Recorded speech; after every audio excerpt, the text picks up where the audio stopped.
I should have known something was off when I woke up to the sound of children's laughter echoing across my property at 6:30 in the morning. It wasn't the usual peaceful chirping of birds or the hum of distant lawnmowers. No, this was different. This was loud, reckless, and way too close to my window. I yanked open the blinds, half expecting to see a bunch of kids chasing each other through the woods, but what I saw instead froze me in place. A full-on camping village had sprung up across the field. Tents, campfires, fold-out chairs, people milling about, cooking on grills, playing games. A group of at least 25 strangers were sprawled out on what should have been my quiet, idyllic plot of land. I rubbed my eyes, wondering if I was still dreaming. The view outside my window was unrecognizable. But then I saw her. Right, at the center of the chaos, Clara Briggs, the HOA president. She caught my gaze from across the field, smiled as if she were doing me a favor, and waved. The nerve! Clara Briggs had been the bane of this entire neighborhood for years, a self-righteous, power-hungry woman who was somehow able to turn every minor issue into a full-blown crisis. As president of the Homeowners Association, she ruled with an iron fist and a rulebook that seemed to grow thicker by the day. Nothing was too small to escape her notice. I had spent the last few months quietly avoiding her after a series of ridiculous infractions: misplaced trash cans, an improperly aligned mailbox post, an untended patch of grass, but this was something else entirely. I shoved open the window and called out to her, "Clara, what the hell is going on here?" She looked up again, unfazed, and strolled over, her heels clicking against the dirt path like a horse's trot. As she neared, I could see her outfit: crisp white blouse, navy skirt, pearls. She looked like she was about to attend a country club meeting, not wrangle a bunch of community campers onto someone else's property. "Good morning, Peter," Clara said with that saccharine smile of hers. "I thought I'd invite a few families over for a little community bonding. You know, the type of thing we all need after the stresses of daily life." On my land? I could feel my blood pressure spiking, my hands shaking as I gripped the windowsill. "Oh, don't worry," she said, waving her hand dismissively. "They're just here for a few days. It's a wonderful way for the neighborhood to come together. And you should be grateful. A little bit of unity never hurt anyone." She smiled again, like this was some kind of charity work she was offering me. My mind raced. I'd heard whispers of Clara's ridiculous schemes before, but this was beyond any of it. She was trespassing. No, she was outright invading my space. I had half a mind to call the police, but I knew how this game worked with Clara. She'd be back with more paperwork, citing some obscure HOA rule that didn't exist outside of her own delusional mind. I had no idea how far she would push this, but I sure as hell wasn't going to let her get away with it. Not this time. "I want them off my land, Clara." "Now," I said, my voice tightening. Her smile didn't falter. If anything, it widened, like she was enjoying this. "You're welcome to join us, Peter. We'll be having a little barbecue tonight. Everyone's bringing something. It's really about bringing the community together." She tilted her head, as though I were the one being unreasonable. "I don't care about your community bonding," I snapped. "I want them gone. This is private property." "Well, Peter," she said, almost condescendingly, "you may want to check the bylaws again. According to Section 12.5, we are allowed to host community enrichment events on any property, within the HOA boundaries as long as we have majority approval. And let me tell you, the vote went through last week. I have all the proper documentation." That smile was still plastered on her face. I wanted to rip it off. "Clara, this is insane. Get them off my land. I don't care about your bylaws or your votes. This is my land." She held up a hand, her fingers tapping her chin in mock contemplation. "I see. Well, if you want to go down that route, we could always escalate it. But you know, Peter, with your history of non-compliance, it might not work out too well for you. You wouldn't want to be fined again, would you?" Her voice had this cool, smug tone that made my skin crawl. "I don't give a damn about your fines, Clara." "Well, Peter," she said, narrowing her eyes, "perhaps you'll care when we start talking about other consequences." She gave me a look that suggested there was more at play here than I could see. We wouldn't want to get the lawyers involved, would we? I slammed the window shut, my heart pounding. Clara wasn't just making a nuisance of herself. She was playing a dangerous game, and I was going to make sure she knew I wasn't about to fold. But how to get her off my land? How to prove that I had the right to say no without triggering some other absurd punishment from her? It wasn't just her. Clara had a way of getting everyone to fall in line. Her influence stretched far, and her legal threats could cripple anyone who didn't follow her ridiculous orders. I stared out the window again, at the people who were still setting up their tents like nothing was wrong. I couldn't just let this go. Not now. I had to do something. And that something? It had to be big enough to make Clara realize she couldn't control everything. The first move would be mine. But what would it be? I had to be careful. Every move had to count. Then I saw it. The bulls. I had a small herd of cattle on the far side of my property, and they had a habit of running wild when they were spooked. An idea began to form. What if I let them loose? But would that even work? Would they chase them off? I took a deep breath. No, it wasn't just a question of chasing them off. It had to be more than that. This wasn't just about my land. This was about teaching Clara a lesson she'd never forget. The bulls, the chaos, the humiliation, the tension was already unbearable. The first move had to be perfect. But was it too late? It was time to find out. And in the back of my mind, something was already stirring. Maybe, just maybe, this could be the beginning of the end for Clara Briggs. Would she get the message, or would I be forced to take things even further? I stood by the window for a long time, watching as Clara's little community gathering grew. People moved in and out of the tents, some of them carrying coolers full of food, others spreading blankets out on the ground. It looked like something out of a ridiculous sitcom, a bunch of grown adults camping in someone else's yard, like they were in a suburban version of Survivor. They were treating my land like a public park, and it was driving me mad. I couldn't just stand there and do nothing. I grabbed my keys, made sure my boots were on tight, and headed out the back door. The bulls were on the far side of the property, grazing near the tree line. I had to move fast. The plan was simple in theory. Get them out of their pen, let them run free, and stir up enough chaos to drive Clara and her army of campers off. My land. But as I stepped onto the dirt path toward the barn, my mind kept racing, reminding me just how much could go wrong.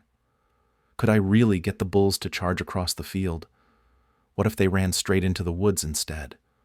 Or worse, what if they decided to turn on me? But there was no time to hesitate.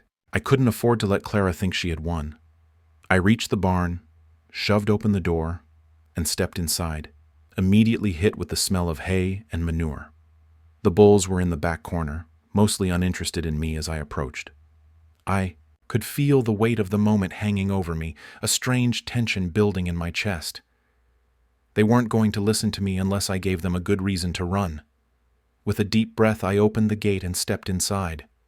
The bulls didn't immediately charge toward me, but their eyes were sharp, alert. I grabbed a long wooden stick, just enough to prod them if needed, and waved it in front of them, hoping to get their attention. For a few minutes, nothing happened. I began to think maybe I had overestimated how easy this would be. But then, one of them, Hank, the largest of the group, let out a low grunt and took a few heavy steps toward the gate. The others followed, almost as if they were sensing a change in the air. My heart skipped a beat. It was happening. I led them out of the barn, closing the door behind us, and quickly began to move toward the field. The bulls started to trot in, the direction I wanted, their hooves kicking up dust as they lumbered forward. I could feel the wind picking up, my breath coming quicker, my nerves starting to settle. It was like I was watching everything unfold in slow motion. There was no turning back now.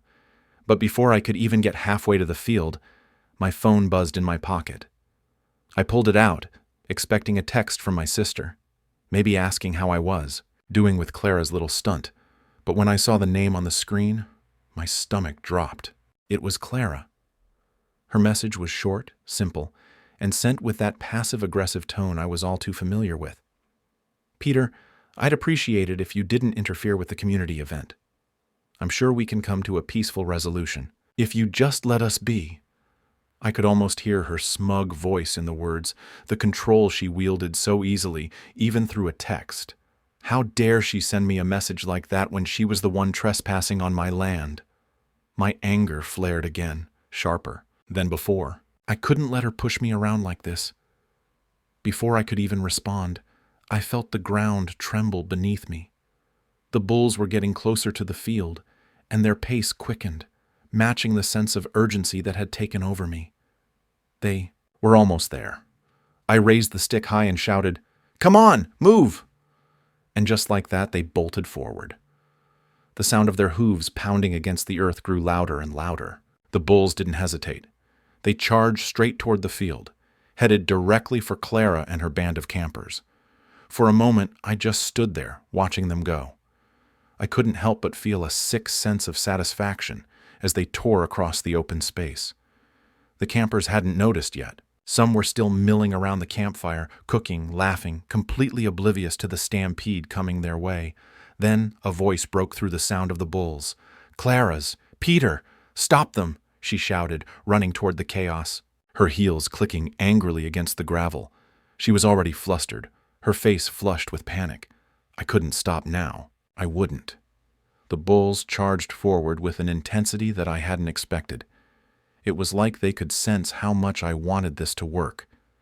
They kicked up the grass and dirt as they tore through the field, their massive bodies looming over the smaller figures of the campers. A few of them screamed, scrambling to get out of the way, but most just stood frozen in place, unsure of what was happening. Clara reached the edge of the field, her arms flailing as she tried to direct the chaos. "Everyone, get back! Get back! To the tents!" she shouted, but it was too late. The bulls were already weaving through the camp, pushing past tents, knocking over tables, scattering coolers and chairs in every direction.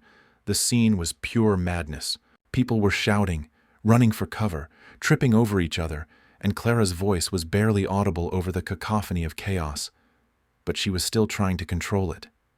I saw her waving her arms, screaming orders, as though she could somehow stop the stampede with nothing more than her authoritarian presence.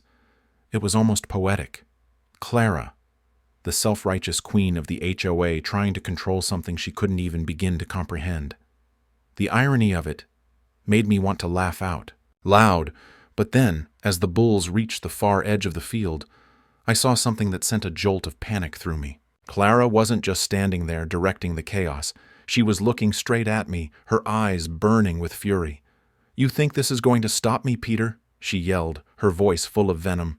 "You think this little stunt is going to undo everything I've built? You don't know who you're dealing with." I froze. What was she talking about? Before I could respond, her eyes narrowed and she pulled out her phone. "You're making a huge mistake. You'll regret this," she said, her voice shaking with barely contained rage. I didn't know what she was planning, but I could feel the shift in the air. Clara was more than just angry. She was calculating. The bulls had done their job, but I could already sense that this wasn't over. The real battle was just beginning. What was she going to do next? I took a deep breath, trying to keep my composure. This wasn't the end, not by a long shot. And then I realized Clara wasn't just angry. She was scared. But scared of what? I had no idea, but I was about to find out. And that was when I saw the first lawyer's letter arrive. I had barely gotten back inside, still feeling the adrenaline from the chaos of the bulls charging through the field, when the knock at the door came, the kind of knock that makes your stomach drop. I opened the door to find a man standing there in a gray suit, holding an envelope, with the words "Legal Notice" stamped across it. I didn't need to read any further. He handed it to me with a stern, almost apologetic expression. "For you, sir," he said, as though it was a mere formality. I didn't take the envelope right away. Instead, I studied his face, trying to figure out what was going on. This wasn't just some random delivery. This was Clara's doing. I opened the envelope with a mix of curiosity and dread, and immediately I was hit with the full force of what I was dealing with. It was a formal complaint, a legal threat.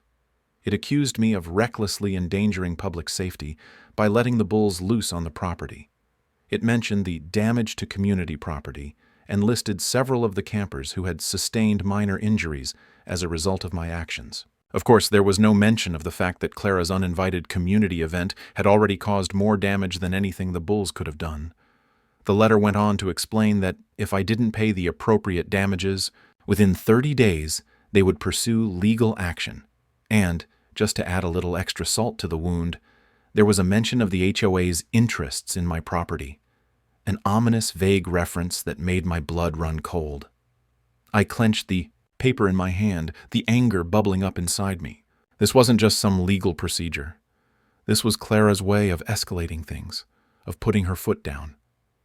She thought she could bully me into submission. She thought she could break me with her endless threats and her endless power games. But I wasn't going to let her win. I tossed the letter on the kitchen counter, pacing back and forth, trying to figure out my next move. I wasn't about to let Clara's legal threats intimidate me. But this wasn't just about bulls running wild anymore. This was war. I couldn't stop thinking about Clara's smug face earlier, as she watched the chaos unfold. She hadn't been angry. No, she'd been calculating. She'd known exactly what would happen. She'd probably anticipated it even. But why? What was her endgame? I stared out the window, my mind racing. I needed to get ahead of this. But how? The answer came to me suddenly, like a bolt of lightning. I needed to dig deeper. I needed to find out what Clara was hiding, because I knew one thing for sure. Clara wasn't just the HOA president. She was too precise in her actions, too confident in her threats. There was something more at play here. I had to uncover whatever it was. I spent the next few days doing what I did best: research. I visited the local library, scoured public records, and even reached out to some old neighbors who'd lived in the area long before Clara had come to power. What I found wasn't just disturbing, it was damning. Clara's HOA tenure had been marked by a pattern of shady deals, under-the-table agreements, and legal maneuvering that bordered on unethical. She had used her position to bully and manipulate people, all while hiding behind a veil of righteousness and community values. But it wasn't just her actions that concerned me. It was what I found buried deep in the public records that made my stomach turn. There was a hidden clause in the HOA's founding documents, a clause that allowed Clara to make unilateral decisions if she could prove a majority of the community supported her. But what the clause didn't say was how she had secretly altered the community vote over the years. It wasn't just a technicality. It was a loophole that, if exploited, would expose the entire corrupt system she had built. But I needed proof. Proof that could bring her down. I spent every waking hour combing through records, cross-referencing dates, and reaching out to old-timers who remembered the early days of the neighborhood. It was exhausting, but I was close, so close. And then, after days of digging, I found it. The smoking gun, a hidden contract, buried in the depths of the HOA's archives, signed by none other than Clara herself. The contract outlined a shady deal with a local real estate developer, one who had benefited greatly from Clara's manipulation of zoning laws in the community. The deal wasn't just unethical, it was illegal. It was a direct violation of several state regulations. And Clara had signed it, not only knowing full well what she was doing, but using her power as HOA president to cover it up. I leaned back in my chair, staring at the document in disbelief. This was it. This was the leverage I needed. The evidence that could bring Clara down. But I knew I couldn't just confront her with it. No, Clara was too dangerous. She wouldn't back down easily. She was smart, manipulative, and resourceful. She would find a way to spin it, deny it, bury it even deeper. I needed to plan my move carefully.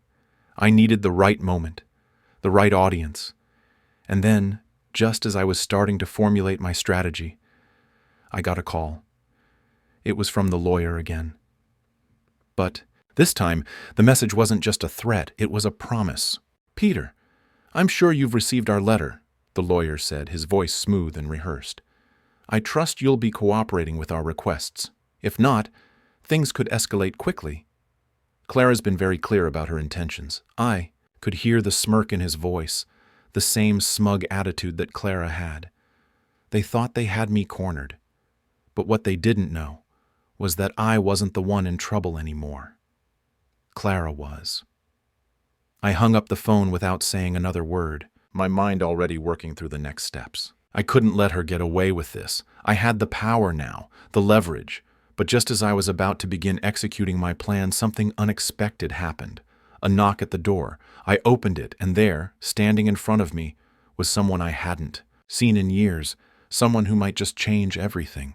It was Emily, the woman who had once been Clara's closest ally, and she had something to tell me, something that could ruin Clara's entire empire. I stood there, frozen for a moment, as Emily's familiar face stared back at me. It had been years since I'd seen her last, before Clara's iron grip on the neighborhood had grown so tight, before Emily had disappeared from the community. Her eyes were wide with fear, and her posture was tense, as if she'd been running from something, or someone, for a long time. "Peter," she whispered, her voice trembling. "I know what Clara's been doing. I know what she's been hiding, and I can't stay silent anymore." I opened the door wider, pulling her inside before anyone noticed her standing on my porch. Emily was breathing hard, as though she had come straight from the heart of a storm. "What is it?" I asked, my voice barely above a whisper. She looked over her shoulder, as if expecting someone to be following her, before turning back to me. "Clara has been manipulating the community for years, Peter. The zoning laws, the contracts, everything. But there's something even worse than that. Something no one knows about." My heart raced, the anticipation gnawing at me. What could it be? "She's been skimming money from the HOA funds for at least 5 years, Emily continued, her voice low but steady now. "And it's all tied to that development deal I helped her with. You remember the land across from the old church? She used the funds meant for community improvements to line her pockets and that of her developer friend. And now, that money, it's all gone. She's been laundering it through multiple shell companies, covering her tracks with more lies, more threats." I felt the blood drain from my face. Clara's entire empire was built on corruption, lies, and betrayal. And now Emily was handing me the evidence I needed, the final key to bringing it all down. "Why now, Emily?" I asked, still processing everything. "Why are you telling me this?" Emily hesitated before answering, her voice quivering. "Because I've been living with the guilt. I helped her. I didn't know the extent of it at first, but when I found out, when I saw what she'd really been doing, I couldn't keep quiet anymore. I'm not going to let her destroy you, Peter. She's dangerous, and if she knows I've come to you..." She trailed off, the fear evident in her eyes. I nodded, understanding the gravity of what she was risking. "We need to go public. This can't be just a whisper campaign. We need to expose her completely." Emily's eyes widened. "No, not yet. Clara is too powerful. She'll make sure we're silenced. She has too many connections. We need to hit her where it hurts, legally. Get everything on record in a way that she can't wriggle out of." I nodded again. It made sense, and I knew exactly what we had to do. Over the next few hours, I worked with Emily to compile everything. Her knowledge, the documents, the contracts, the evidence she'd secretly kept hidden from Clara. It was damning. This wasn't just a neighborhood dispute anymore. This was criminal activity on a scale that could destroy Clara's life, her reputation, and everything she'd built. We made the call. We contacted the local news station. A few reporters I knew would be more than willing to pick up the story. By the time Clara realized what was happening, it was already too late. The story broke wide open the following morning, but Clara wasn't done yet. She wasn't the type to let a little thing like public humiliation stop her. The moment the news hit, she stormed into my yard, her face twisted with rage. "You think you've won, Peter?" she spat. "This is just the beginning. I'll bury you for this. You'll regret ever crossing me." She was shaking with fury, her eyes wild, her perfectly neat blouse wrinkled from the tension. But I didn't flinch. Not this time. Clara had overplayed her hand. "I'm not the one who's going to regret anything, Clara," I said calmly, crossing my arms. "The truth is out. You can't hide behind your threats anymore. You've lost. The people will see you for what you are." Clara's face twisted in disbelief, as if she couldn't comprehend that someone had finally managed to turn the tables on her. "This isn't over, Peter. You'll see. It's not over." I shook my head, feeling a strange sense of calm in the face of her fury. "Oh, it's over. You just don't know it yet." It wasn't long before Clara's empire began to crumble. The media covered the story relentlessly, and once the public got a whiff of the corruption, the complaints came pouring in. Neighbors who had once been too scared to speak out rallied together, confronting the HOA's shady dealings. Lawyers swooped in to investigate, and suddenly, Clara's power was no longer a force to be reckoned with. Her developer friend? He was already distancing himself from her, knowing his own reputation was at stake. I could hear her voice crack over the phone when she called me later that week. "This is your fault. I'll never forgive you for this. You've ruined everything." I felt a brief pang of guilt, but it was fleeting. The damage had already been done. Clara Briggs was finished, and so, in the end, the community was finally free. The aftermath wasn't as sweet as I had imagined. In some ways, it was even more unsettling. I stood in the middle of the neighborhood. A few weeks later, the streets quiet, the air cleaner. Clara was gone, and the HOA was being dissolved. People were beginning to rebuild, to make their homes truly their own again, without the shadow of Clara's tyrannical grip hanging over them. But the damage lingered. People were wary. Trust had been shattered, and the community that had once seemed so peaceful was now scarred. Clara's reign had poisoned everything, leaving behind broken relationships and years of resentment. It wasn't just about her power anymore. It was about the way she had made everyone feel helpless, small, afraid. Yet even as the dust settled, there was one thing that became clear. Clara had underestimated the power of the community she thought she had controlled. And in the end, it was that very same community that had brought her down. But as for Clara, she was never seen again. The local rumors varied. Some said she left town with a handful of her stolen money. Others claimed she moved to another state to start fresh. I never found out which one was true. In the end, I didn't care. What mattered was that Clara's tyranny was over. The community had been freed. And as I stood there in the quiet, knowing the neighborhood was finally at peace, I couldn't help but smile to myself.